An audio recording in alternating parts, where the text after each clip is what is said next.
Hello dear students. आज हम लोग reflection and transmission of waves के बारे में सीखेंगे। क्या सीखेंगे? Reflection and transmission of waves. Lights का रिफ्लेक्शन और ट्रांसमिशन होता है, ये हम लोग जानते हैं। वेव्स का भी रिफ्लेक्शन एंड ट्रांसमिशन होता है, आज ये जानेंगे। ओके, क्या सीखेंगे? Reflection of waves and transmission of waves. पढ़ते हैं, क्या लिखें? When a wave enters some other boundary, some of its energy, that is wave, reflected, some are transmitted and some are absorbed or lost by the medium, which may be neglected for our study right now। ठीक है, मतलब क्या है इसका समझते हैं। मान लीजिए कोई वेव पल्स है एक ये, और ये वेव पल्स जो है मान लीजिए ट्रैवल कर रहा है। ये पल्स मैंने जनरेट कर दिया और दाईं तरफ ये ट्रैवल कर रहा है इस तरह से, और यहाँ पर ट्रैवल कर रहा है, और यहाँ मैंने एक बाउंड्री दे दिया है, दीवार है।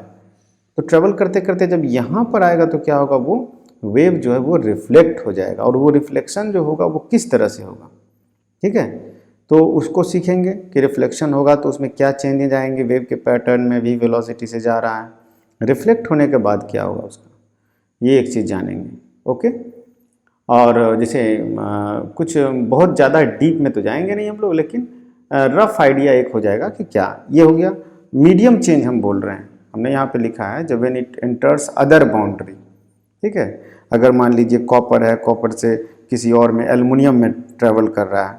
मान लीजिए कि ये वेव है और यहाँ तक कॉपर है, और इसके बाद कुछ और आयरन शुरू हो गया, ये लीजिए इस तरह से। तो फिर ये दो टाइप का वायर हो गया, ठीक है। तो किस तरह से चेंज, क्या होगा उसका मतलब कि लॉ क्या होगा, जैसे कि वो चेंज हो रहा है, राइट।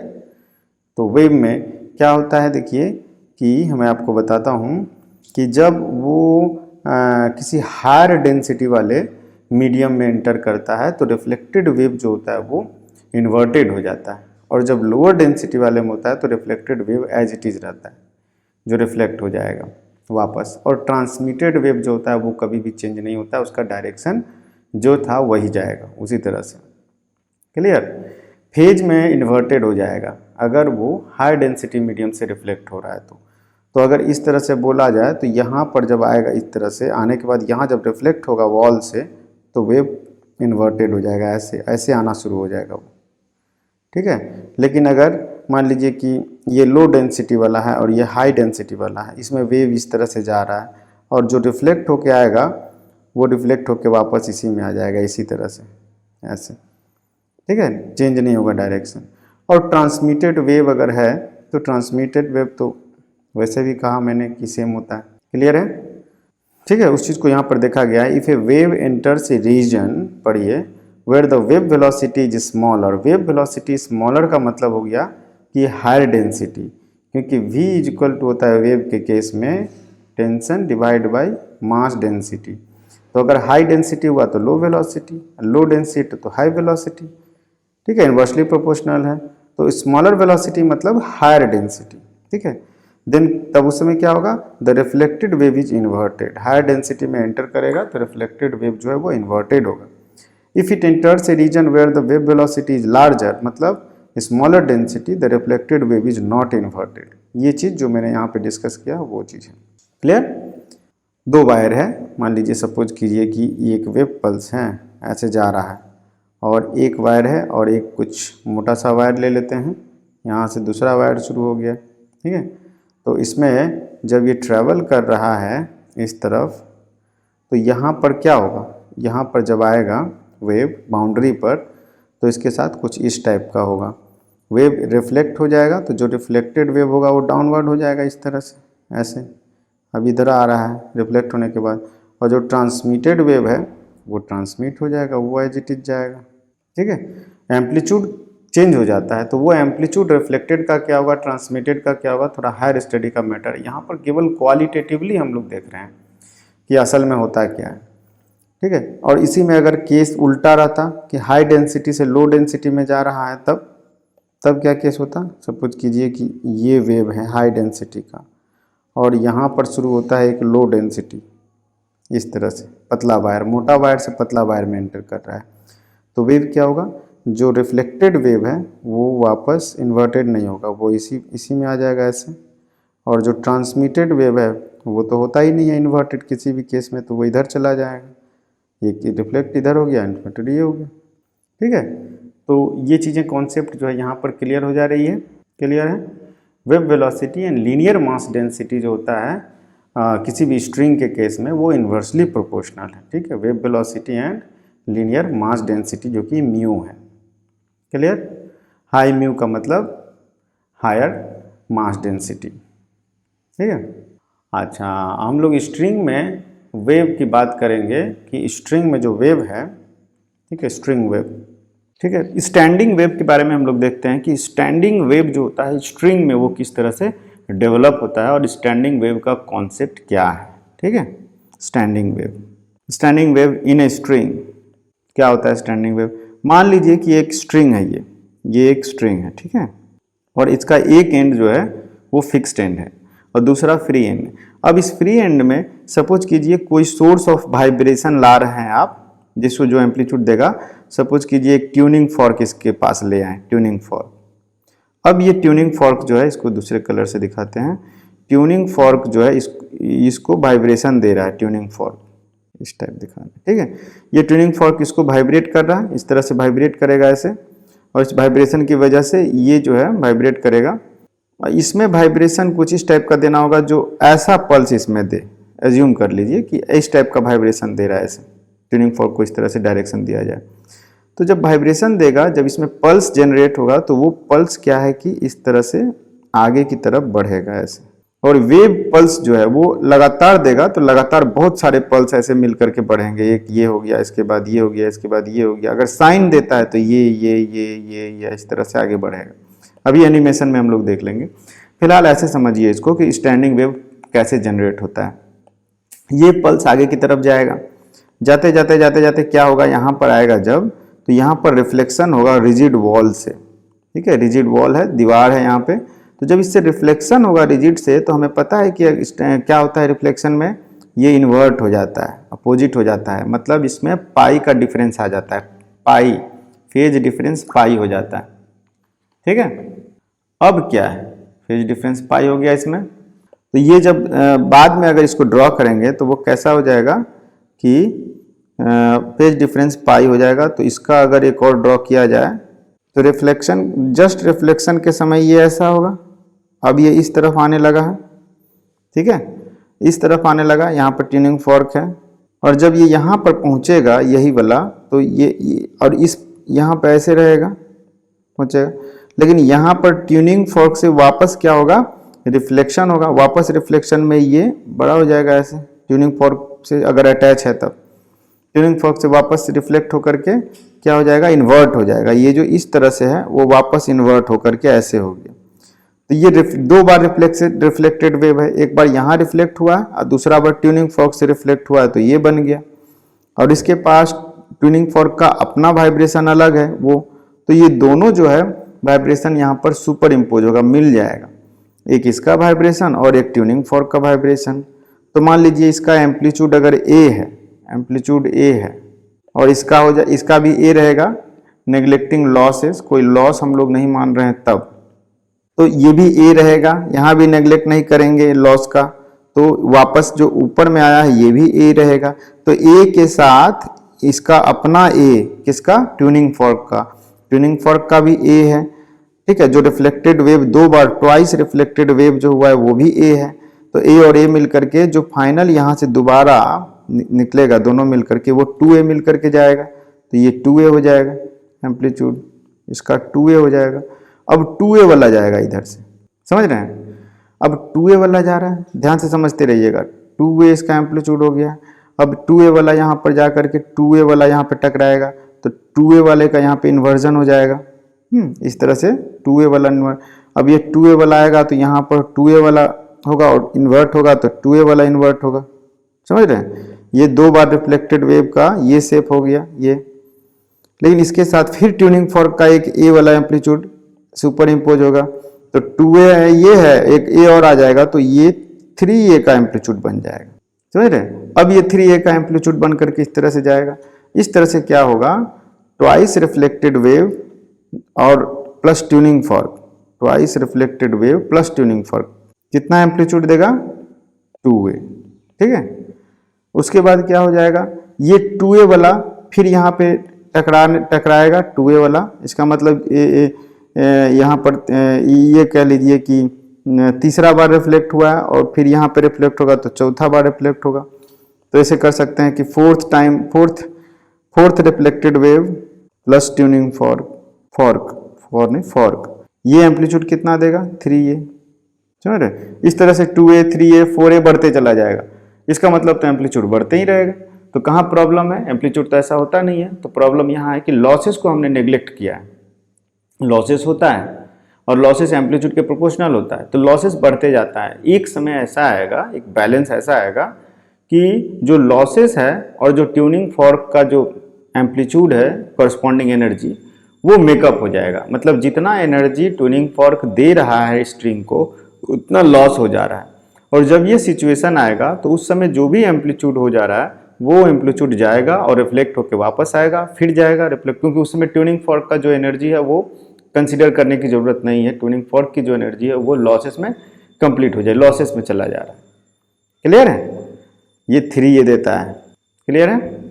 तो स्टैंडिंग वेव कैसे प्रोड्यूस होता है वो कॉन्सेप्ट ये HC वर्मा सर में बताया गया है। इस कॉन्सेप्ट को बहुत अच्छे से आप लोग वहां से भी पढ़ सकते हैं, बड़े सुंदर से, ठीक है। ये बोला गया है, क्लियर हो गया।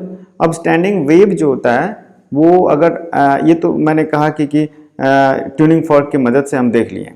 अब स्टैंडिंग वेव को अगर थोड़ा सा और डिटेल में देखा जाए तो वो कैसा दिखता है, कैसा लगता है जब वो बन करके रेडी हो जाएगा, रिफ्लेक्टेड वेव उधर से आएगा, रिफ्लेक्टेड वेव इधर से जाएगा, तो वो कैसा दिखेगा, वो कुछ इस टाइप का दिखेगा। अगर दोनों एंड फिक्स कर दीजिए मान लीजिए और उसमें स्टैंडिंग वेव प्रोड्यूस कर दीजिए, ठीक है, तो वो इस टाइप का दिखता है। मान लीजिए ये स्ट्रिंग है, इसमें हमने स्टैंडिंग वेव प्रोड्यूस कर दिया है, तो वो उसका मोशन जो होता है कुछ इस टाइप का होता है कि कुछ पॉइंट्स ऐसे होते हैं जो मूव ही नहीं करते हैं, ठीक है। मतलब ये मैक्सिमम इनका एम्पलीट्यूड जो होता है पोजीशन का फंक्शन हो जाता है, ऐसा नहीं है। मेरे कहने का मतलब ये हो गया कि जो यहाँ पार्टिकल है वो सबसे ज़्यादा वाइब्रेट करेगा एम्पलीट्यूड में इतना ज़्यादा, और जो यहाँ पार्टिकल है उसका एम्पलीट्यूड मात्र इतना है, जो यहाँ पार्टिकल है उसका एम्पलीट्यूड इतना है। तो कहने का ये मतलब, और फिर क्या होगा, इधर इतना दूर तक वो वाइब्रेट करेगा। किसी किसी बुक में आप देखिएगा कि ये बहुत सारे लाइंस दिखाते हैं इस तरह से, ऐसे फिर ऐसे फिर ऐसे। तो ये अलग अलग टाइम पर बताता है कि अलग अलग टाइम पर ये ऐसा दिखता है, ठीक है। ऐसा नहीं है कि कितने सारे स्ट्रिंग हो गए, स्ट्रिंग तो एक ही है, तो एक ही स्ट्रिंग है तो इतना कैसे दिखता है। तो ये अलग अलग टाइम पर पोजीशन बताता है और एक ही डायग्राम में दिखाने से ये हो जाता है, जो थोड़ा सा कन्फ्यूजन क्रिएट करता है। इस कन्फ्यूजन को हम दूर करने के लिए आपको अलग अलग जगह डायग्राम बना करके दिखाएंगे, इनफैक्ट एनिमेशन भी दिखा देते हैं, ठीक है। ये क्वालिटेटिवली स्टैंडिंग वेव देख रहे हैं कैसा प्रोड्यूस होता है, ठीक है। एक एनिमेशन देखते हैं, देखिए ये स्टैंडिंग वेव है, ठीक है। स्टैंडिंग वेव स्ट्रिंग एक ही है लेकिन वो इस तरह से फ्लक्चुएट करता है कि कभी कभी दो स्ट्रिंग लगता है, क्योंकि हमारा जो आइज का जो है वो उसकी वजह से जो देखने की कैपेबिलिटी है। तो ये देखिए ये इस तरह से वाइब्रेट कर रहा है। अब मैं इसको स्टॉप करके आपको दिखाता हूँ कि हो क्या रहा है। अब ध्यान से देखते जाइए, ये स्ट्रिंग है। अब नेक्स्ट पोजीशन पे देखिए, इसको दिखा रहे हैं कैसा दिखेगा। ये देखिए बदल गया पोजीशन, बदल गया बदल गया बदल गया, देखिए एकदम स्ट्रेट हो गया एक समय में, फिर बदल गया फिर बदल गया। स्लोली दिखा रहे हैं, ये देख रहे हैं, स्लोली स्लोली ये हो रहा है। तो इसमें अगर ध्यान दीजिएगा तो कुछ पॉइंट्स ऐसे हैं देखिए जो मूव ही नहीं कर रहे हैं, ठीक है। ध्यान से फिर से रिप्लेस करके दिखा रहा हूँ, ये देखिए। अब इसमें होता क्या है देखिए, मैं बता रहा हूँ आपको। इसमें ये हो रहा है कि ये जो पॉइंट्स हैं बहुत सारे, कौन से, ये पॉइंट्स ये पॉइंट्स ये पॉइंट्स ये पॉइंट्स, ये जो पॉइंट्स हैं इनको हम लोग नोड्स कहते हैं। ये मूव नहीं करते हैं, इनका एम्पलीट्यूड नहीं होता है, ये नोड्स हैं। इनको n से डिनोट किया जाता है, ये नोड्स हैं। और ये जो पॉइंट्स हैं जो सबसे ज़्यादा ऊपर की तरफ नीचे की तरफ जाता है, इनको हम लोग एंटी नोड्स कहते हैं, ठीक है। तो इसको हम लोग ए कह लेते हैं, एंटी नोड्स। ये जो पॉइंट्स हैं ये एंटी नोड्स पॉइंट्स हैं। ये स्ट्रिंग के ऊपर में ये एंटी नोड्स पॉइंट हैं और ये नोड्स पॉइंट्स हैं। तो नोड्स क्या होता है और एंटी नोड्स क्या होता है, समझ में आ गया। नोड्स वो होता है जो कि स्टेशनरी है, नोड्स आर स्टेशनरी पॉइंट्स। और एंटी नोड्स क्या होता है, तो इनके जो एम्पलीट्यूड्स हैं वो सबके अलग अलग हैं। देखिए इसका एम्पलीट्यूड इतना है, ये इतना ही जा सकता है, इसका एम्पलीट्यूड इतना है, इसका एम्पलीट्यूड इतना है, इसका और इस वाले का एम्पलीट्यूड सबसे ज़्यादा है जो सेंटर में एंटी नोड्स में है। सब जगह का यही कहानी है। तो इसमें होता क्या है कि ये स्टेशनरी वेव्स में कि एनर्जी जो होता है वो ऐसा नहीं है कि यहाँ से लेकर के यहाँ ट्रांसफ़र हो रहा है, नहीं, एनर्जी ट्रांसफ़र नहीं होता, एनर्जी केवल इस पॉकेट में फ्लक्चुएट करता है। ये जो पॉकेट है आपका दो नोड्स के बीच में जो है उसी के बीच में एनर्जी फ्लक्चुएट होता है। इसके बाद एनर्जी ट्रांसफ़र नोड्स के अक्रॉस नहीं होता है, no energy transfer across the nodes के बीच में। तो जो क्या हो गया, तो जो भी एनर्जी ट्रांसफ़र हो रहा है वो केवल दो नोड्स के बीच में हो रहा है, ठीक है। ऐसा नहीं है कि एनर्जी इसके बीच में भी ट्रांसफ़र नहीं हो रहा है, लेकिन ये किसी भी नोड्स को मतलब ये एक पॉकेट का एनर्जी एक ही पॉकेट में रहेगा, ठीक है। एक बार और एनिमेशन करके देख लीजिए, ये देखिए, ठीक है, चीज़ें क्लियर हो गई। Reflection and refraction of waves हम लोग पढ़ लिए हैं। नोड्स एंटी नोड्स के बारे में क्वालिटेटिवली देखे हैं, मैथमेटिकली अभी नहीं देखे हैं। कुछ एनिमेशन देखिए कि और इंटरेस्टिंग एनिमेशन देखते हैं। जैसे ट्रैवलिंग वेव का एनिमेशन देखिए, ये देखिए ट्रैवलिंग वेव का एनिमेशन, देखिए वेव ट्रैवल कर रहा है। इसमें एक पल्स दे दिया गया है, सोर्स जो है एक साइन कर्व दे दिया गया और वो साइन कर्व जो है वो ट्रैवल कर रहा है। आपको लग रहा होगा थोड़ी देर के लिए कि जो पॉइंट्स पार्टिकल्स है ना वो ट्रैवल कर रहे हैं, बेसिकली पॉइंट पार्टिकल्स नहीं ट्रैवल कर रहे हैं, केवल डिस्टर्बेंस ट्रैवल कर रहा है। देखिए यहाँ पर देखिए वेव रिफ्लेक्शन किस तरह से होता है, ये देखिए वेव जनरेट हुआ, गया, रिफ्लेक्ट हुआ, चला आया, ये रिजिड वॉल से रिफ्लेक्ट हो रहा है। देखिए गया, रिफ्लेक्ट हुआ और फिर क्या हुआ, वापस आ गया। फिर देखिए यहाँ पर वेव जनरेट हो रहा है एकदम ओपन एंड पर, किसी से जनरेट किया गया है, मान लीजिए ट्यूनिंग फॉर्क हो सकता है, कुछ और भी चीज़ हो सकता है। बट रिफ्लेक्शन को देखिए क्या हुआ है, वहाँ पर जाकर के वेव पलट जा रहा है, ठीक है, पाई का फेज डिफरेंस आ जाता है, 180 डिग्री का फेज डिफरेंस आ जाता है, ठीक है। तो रिजिड वॉल से रिफ्लेक्शन का ये हो गया। इसमें देखिए क्या हो रहा है, वेव क्या हो जाए कि लाइटर स्ट्रिंग से हेवियर स्ट्रिंग की तरफ वेव ट्रेवल कर रहा है। तो जो बाउंड्री है, जो जंक्शन पॉइंट है, वहाँ पर किस तरह से वेव का नेचर जो होगा, कुछ वेव ट्रांसमिट हो जाएगा आगे की तरफ, कुछ रिफ्लेक्ट हो जाएगा। तो जब रेयरर से डेंसर मीडियम की तरफ वेव जब जाता है तो रिफ्लेक्शन का क्या रूल है, वो इन्वर्ट हो जाता है, होता है कि नहीं। जैसे रिजिड वॉल है तो रिजिड वॉल डेंसर हो गया तो वहाँ पे वेव का रिफ्लेक्शन होता है। तो यहाँ पतले वायर से मोटे वायर की तरफ वेव का प्रोपोगेशन होगा और हम लोग देखेंगे कि ट्रांसमिटेड वेव का तो फेज डिफरेंस नहीं होता है, लेकिन जो रिफ्लेक्टेड वेव है वो पाई का फेज डिफरेंस मतलब कि इन्वर्ट होकर के आता है, उलट जाता है। देखिए ये वेव पल्स है, जा रहा है बाउंड्री पर, उसको देखिए क्या हो रहा है, बाउंड्री पर एक पल्स आगे की तरफ मोटे वाले वायर में ट्रांसफर हो जा रहा है और दूसरा वेव पलट करके वापस उसी में चला आ रहा है। ये रेयरर टू डेंसर मीडियम मतलब lighter string to heavier string की तरफ जा रहा है। लाइटर हेवियर का मतलब जो है, जो म्यू का वैल्यू है, डेंसिटी की बात कर रहे हैं, ऐसा नहीं कि टोटालिटी में, ठीक है, मास पर यूनिट लेंथ की बात हो रही है। अब हम लोग देखेंगे कि रेयरर टू डेंसर हो गया, डेंसर टू रेयरर जाएगा तो किस तरह। अब देखिए हम लोग इसमें डेंसर टू रेयरर मीडियम में अगर वेव ट्रेवल करता है, इसका मतलब मोटे वायर से पतले वायर में वेव का ट्रेवलिंग हम लोग दिखाएंगे और देखेंगे किस तरह से होता है। ओके, चेक करते हैं। देखिए वेव जनरेट हुआ है यहाँ से लेफ्ट हैंड से मोटे वाले वायर से दाएं तरफ जा रहा है। बाउंड्री पर क्या हो रहा है कि रिफ्लेक्शन हो रहा है। रिफ्लेक्शन के बाद वो पलट नहीं रहा है क्योंकि मोटे वाले वायर से मतलब हाई डेंसिटी से लो डेंसिटी वायर की तरफ जब रिफ्लेक्शन हो रहा है बाउंड्री में, तो वेव का इन्वर्जन नहीं हो रहा है।